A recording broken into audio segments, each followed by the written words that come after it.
Good morning, Flosstube, and Happy New Year! Thank you for joining me today. This is Flosstube 15. My name is Janine, and I design cross-stitch patterns as the Blue Flower, and I'm here to talk about cross-stitch and pecan rolls and my fabulous party hair for 2021. So again, good to see you all. I hope you had a lovely holiday, whichever holiday you were celebrating, and a good start to 2021. Ours was pretty quiet. It was a little rocky. We had a lot of neighbors setting off fireworks for an extended period on New Year's Eve, and we found out that Rye doesn't like fireworks. So that was a bit of a rough go, but I suppose it's a fitting way to ring out 2020. And hopefully 2021 will be the start of much better things for all of us. So on to it, what I'm stitching.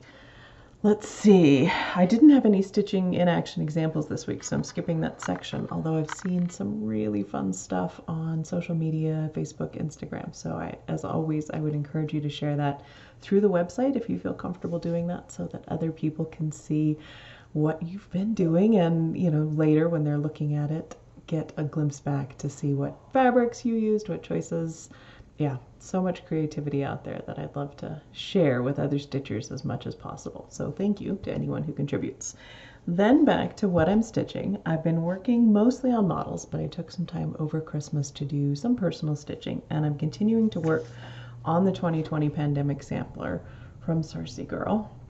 Made some good progress on that one. I think I mentioned before I am going to adjust it so that it's representative of me and a new friend that I made during 2020 to keep it positive.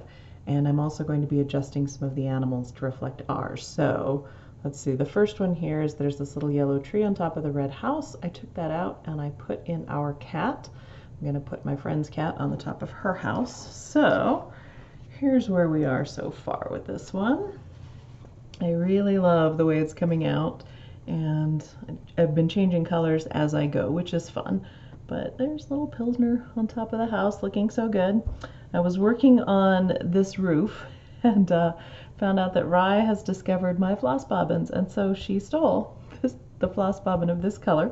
So I'm waiting for a replacement, and it may or may not go. First I was thinking if the die lot's a little bit different, no big deal. I'll just pull out these couple rows and leave the outline the way it is. And then I thought, you know what, if it's different, that's just 2020. That's the way it is. So once that comes and I get a little time off from model stitching, I'll be able to work in the rest of that and keep going on this one. It's a really fun stitch, and I'll put all the information in the notes if you want to go ahead and do it yourself. So that's what I got to stitch personally for a couple days over Christmas, which was very fun. Then as far as stash, I do have a couple things to show this time. First off, I have some linen from someone I hadn't purchased from before, and this is all 40 count. The shop name is Number 12 Stitch Co. on Etsy. Her name is Nicola. She's a lovely, lovely lady from Toowoomba, Australia. Sorry, Nicola, if I didn't pronounce that correctly. Someone can teach me how to do it properly, and I'd love to know what it means, if anything. But it got here really quite quickly, considering Australia and the general difficulty in shipping packages around the holidays. So just wanted to share with you some of these fun colors. The first one here is called Steely Nights. It seems to be showing actually pretty true. It's a beautiful bluish gray color. Lovely. I can see having lots of fun with that one. This next one is called Plum Pudding. Very festive. Look at that. That one's a little bit more purpley mauve than it's reading here, probably because my hair is so bright it's sucking all the focus. This next one is called Cocoa Dust, a lovely pale sort of pinky golden tan. Again, that's a difficult one to see given the contrast to the bright blue, but I don't know if that helps or not. Anyway. And the next one is called Woodland Pine, because you know I'm a sucker for green. So beautiful, lovely 40 count Zweigart linen, available in different counts and colors. So if you get a chance, you might check that out, see if she has something fun for you. The next one that I want to highlight is something actually I received as a gift from the lovely Stephanie at Lindy Stitches. So many of you know and love her. She's a wonderful lady, and she's been oh, just a huge support to me. We both went to market for the first time in the same year, and she has just always been there to keep me grounded, keep me sane, keep me from panicking too much as I am wont to do. So we've been fortunate enough to develop a really good friendship, and I appreciate that and value it so very much. But she sent me a thoughtful gift, something I didn't even know that I needed, but once I had it, I really needed it. This is called Evelyn's Scissor Mouse, and I'm going to put all the information to get one. She actually sells these. The first one was a bird, and then the second one is the mouse, but I love it. And you know, I had a little sort of wooden beehive in my stitchy spot because it was narrow and fit on the window, and I would put my scissors in there. But the problem I found was it's very light, and so sometimes when your scissors go down in, they almost get a little bit, wedged is too strong, but they just tend to catch. And so when you pick up your scissors, sometimes the little, you know, birdhouse would come up a little bit with it and then fall off on the ground, and I'd be picking it up. So this is wonderful because it's nice and heavy, and it just sits there. It's very solid. It doesn't fall over. It doesn't come up when I pick up the scissors, and they make little mouse ears, and it's just wonderful. So thank you, Stephanie, for this awesome scissor mouse I didn't know I needed, but now, of course, I love it, and I want to have all of them, and I would like you to make a scissor squirrel and a scissor platypus and anything else you can think of. Scissor bat, scissor bat. Come on, Steph, do it, scissor bat. All right, the world around. Last week we talked about the northern harrier hawk, and I'm going to put up a little picture of that just to remind people. I wanted to thank Kim Kincaid in the comments for giving me a little bit more information. I talked about the fact that the harrier hawk has an unusual face. It looks more like an owl, and that it also hunts by sound, rather unusually for some of the hawks. And she said those harrier hawks have that owl-like face for a reason. It is sort of dish-shaped and funnels the sound to their ears. It's the same reason that owls have faces like that. So thank you, Kim. That makes a lot of sense. Who knew nature could be so absolutely practical? No, thank you, Kim. I appreciate it. That is good to get more information. And I really enjoy learning about all these animals. It's been such fun, and thank you for letting me share them. Speaking of, this week's feature is the mountain bluebird, and I have a beautiful photograph from Nancy Florence. She's a local photographer here in the Reno area, and I'll put her information down below if you want to follow her on Facebook or take a look at her gallery website. Beautiful photographs of this area and a number of lovely animals. But this week, the mountain bluebird, which is just beautiful. This is a male. It's another one of those where they're very different in appearance, males and females, but this one is that fabulous blue color, which especially in this desert landscape, we don't always see a lot of, and so it really is stunning when you see it in person. Let's see, unlike other bluebirds, they hover sometimes when they're looking for food, so they don't just swoop by. And in winter, they congregate in large groups. I would really love to see a large group of these, but I think unless I can get a little further out away from the houses, I might be out of luck for right now. But maybe someday I'll keep watching. They like the open spaces in the west, particularly at higher elevations, so certainly in this area. And they also really appreciate the sagebrush habitat. So that big sage is supporting all kinds of animals in a lovely way.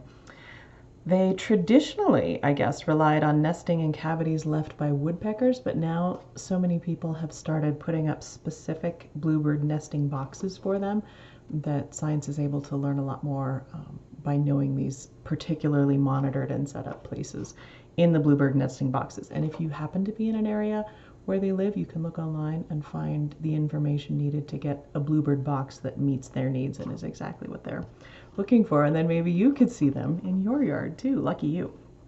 Now, as is pretty common, the male brings the female food when she's incubating the eggs. I loved learning that apparently she waits until he lands nearby, and then, according to the website that I was looking at, without making a sound, she flicks her wing at him, the wing furthest away from him, very specifically. And this is the signal that she wants a snack. So I'm trying to imagine my husband's face if he sat down next to me and I just flicked to indicate that I would like some food.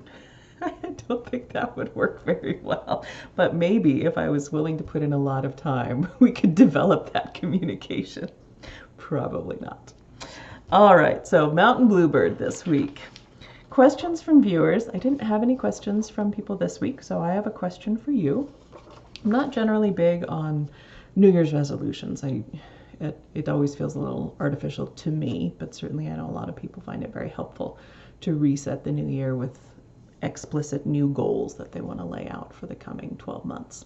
However, I always like to learn new things, so I'd like to hear from you what you have learned that was new in 2020, what you're looking forward to learning or working on or experiencing in 2021. So yeah, take a minute if you feel like it.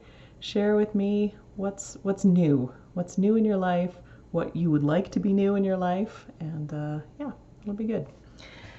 All right, best thing this week is pecan rolls. Getting back to the question or the issue of learning new things, I have always struggled with making yeasted doughs. It's not something that I really ever was familiar with, and I would always get when I tried it, you know, they don't rise properly, and I don't really know how long to knead them, and so I'm just sort of prodding them and seeing, are you done? I don't know. What do you need? I don't know.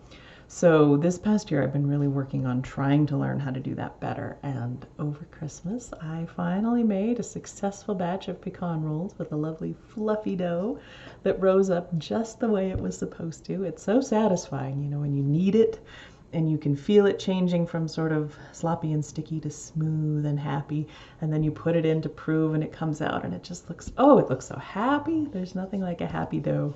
I was stretching it out to shape and just marveling at, oh, so bouncy and such a happy dough. Anyway, so I got to eat lovely pecan rolls, which is wonderful, except that now I know how to make them and I have to try not to make them very often. So that's my best thing this week. All right, last week we had a giveaway, and that was this chart here, Sampler of the Season Winter, from With Thy Needle and Thread, Brenda Gervais. It's part of a 4-part series.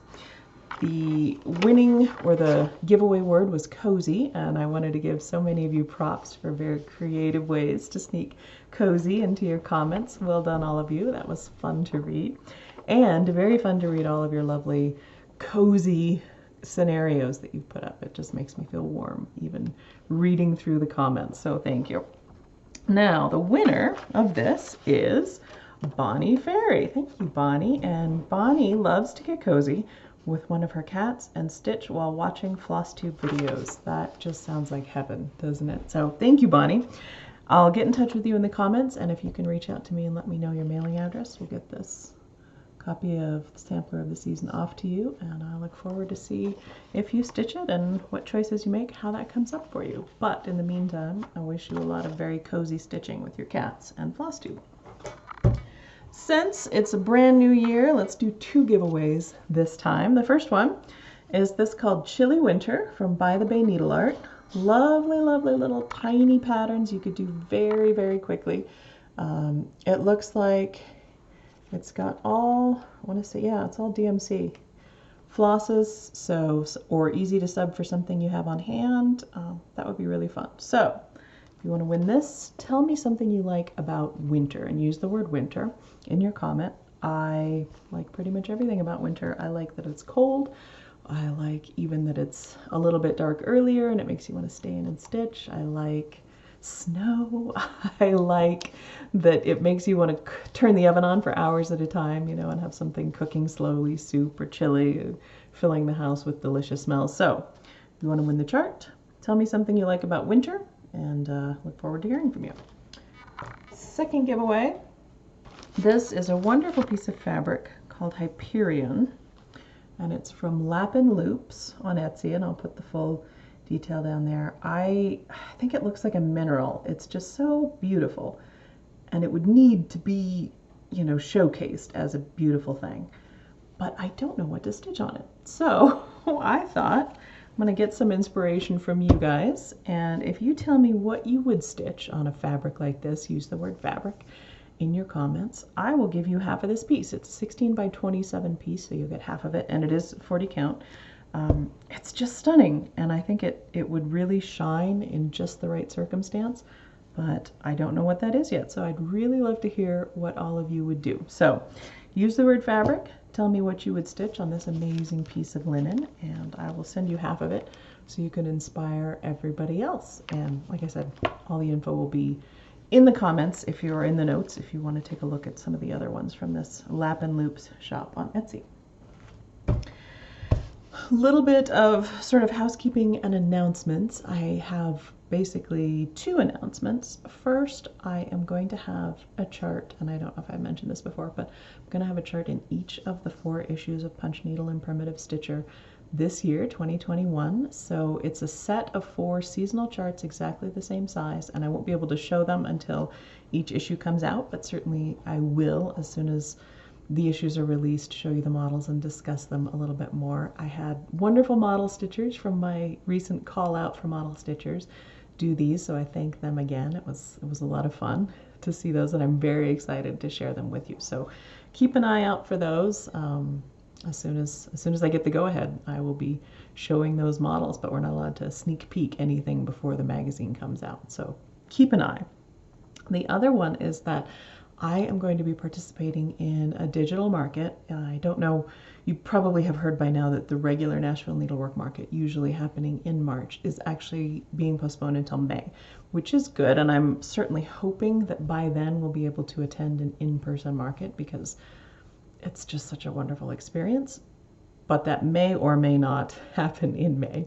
And so someone has set up a virtual market, again, just for shops, but it's going to be happening in March when Nashville Market usually would, and then once we all get used to the digital format, we'll have a little bit more familiarity if for some reason Nashville needs to go digital, or that maybe we could do a virtual market in the fall going forward kind of thing. Because this isn't a replace Nashville or substitute for Nashville. That can't be done. It's just while we're here, we work around temporarily and figure it out as best we can. So I will be participating in that, and more sneak peeks will be coming for that one probably mid-February. So I've got a couple of fun things to show for that. Keep an eye out.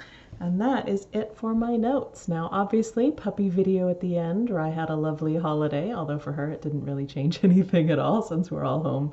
Anyway, there was a little bit of snow that came down. She quite enjoyed that. I hope you have all had a lovely start, brief though it has been, to 2021. I wish you nothing but good things, and I am so excited to be able to spend time with you this year and look forward to hearing from you. Thank you very much for joining me, and happy 2021. Happy New Year!